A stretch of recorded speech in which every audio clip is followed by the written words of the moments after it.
remember, now it is a problem of numbers, and it will continue to be a problem of numbers. The Muslim birth rate is a lot higher than the indigenous British birth rate, and it's natural that the Muslim people want to agitate for greater representation, for greater economic resources. This includes jobs, this includes money from central government, it includes individual places to worship, it includes their own schools, their own community centres.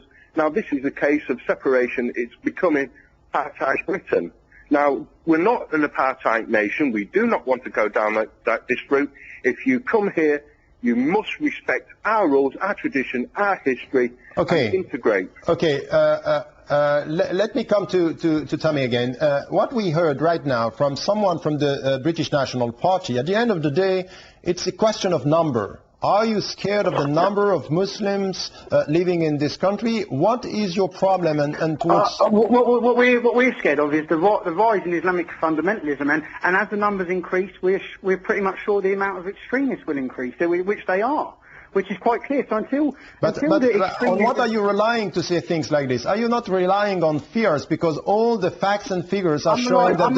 Let me finish my question. The facts and figures are showing that the Muslims are peaceful and that they abide by the law. This is true in the UK, and the great majority of the Muslims were condemning what happened on September 11 in the States, and even in the 7/7 here. So who are you targeting? Is it not in fact a confusion between, you are saying that you are against, fundamentalists, but at the end of the day, you are targeting Islam and Muslims?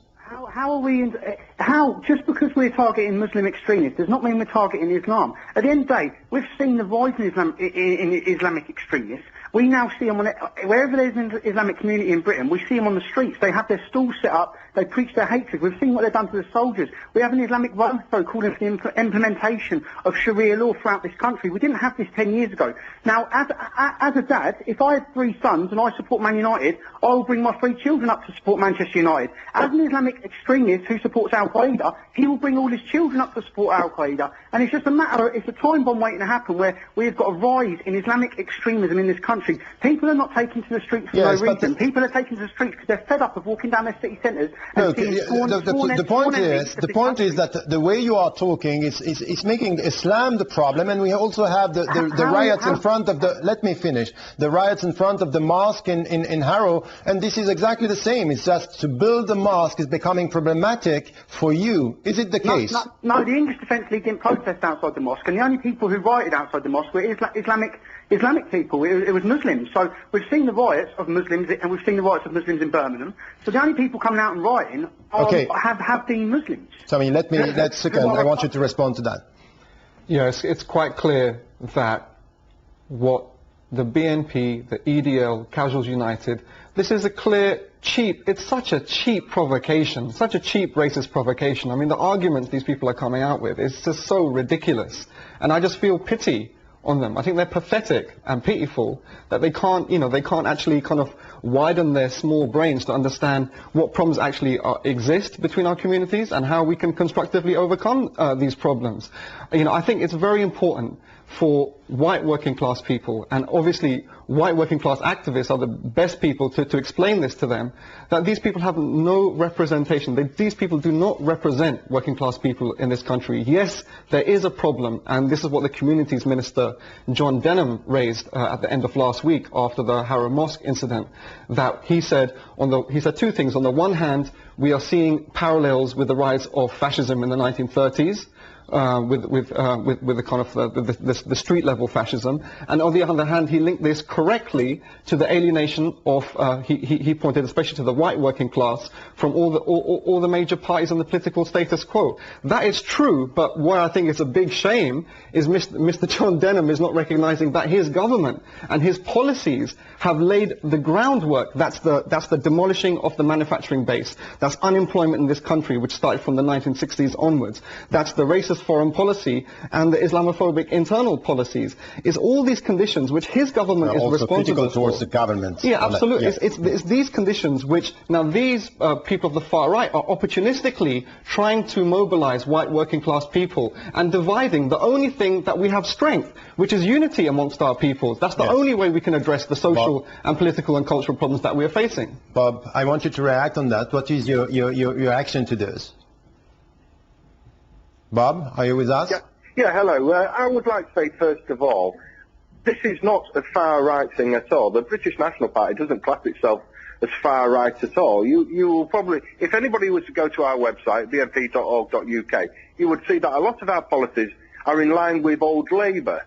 Now, to speak about fascism from the 1930s is a total misnomer, and to throw people off the to throw up a smokescreen of the troubles that a lot of people in this country, black and white, Asian, all types of people that are facing today.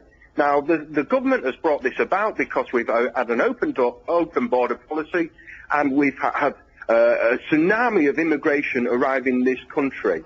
Now, getting back to the problem of Islam and these so-called riots, which could only be called clashes, really, the press have actually distorted a lot of what's actually happened so far. Now, there's been nobody killed, there's been no serious injuries as far as I know, and it seems that a lot of people that turn up are the press, and they're just stoking the embers trying to create problems. But look, if we look at what is happening, and once again, this is the problem that we have with what you are saying.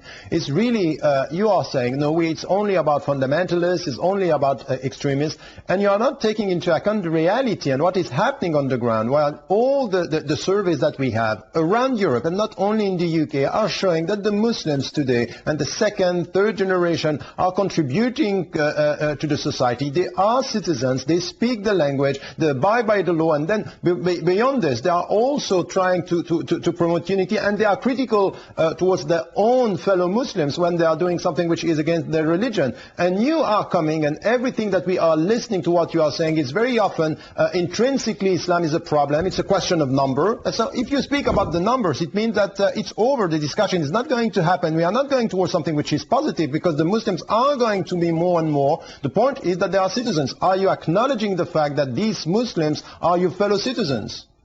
Well, I would first of all like to say that we've had unchecked immigration for over... But I'm not talking about immigration. I'm talking about British Muslim citizens. They are British as much as you are. British people have been forced out of jobs. They're having longer and longer at the doctor's surgery. We're involved in foreign wars which don't serve any of our interests. And basically, today in Britain, it is a land of discontent, and there are angry people from all ethnicities. But why are you targeting this on Muslims? It's as if you are using fears to get voters. No, we are not targeting Muslims at all. It's whipping this up, and it's the Islamic fundamentalists to take over this country that are causing this problem. They have to understand this is Britain. It is a predominantly British white indigenous population that has lived in the country for thousands and thousands of years, and that's what we want to continue. Okay, Tommy, I just want you to react on and to respond clearly on to my question. Do you acknowledge the fact that here we are talking about citizens? Immigration is another story, and we can talk about this, but we are talking about citizens, and you are targeting Muslim citizens. Do you acknowledge the fact that they are your fellow citizens in this country with the same rights and the same duties?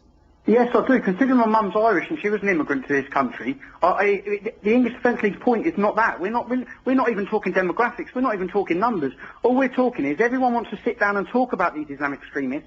We don't want to talk about them. We want them dealt with. Because they haven't been dealt with for 10 years. They're growing. They're on our streets. They're promoting in our universities. Well, so tell me, practically, what should we do against anything which has to do with extremism?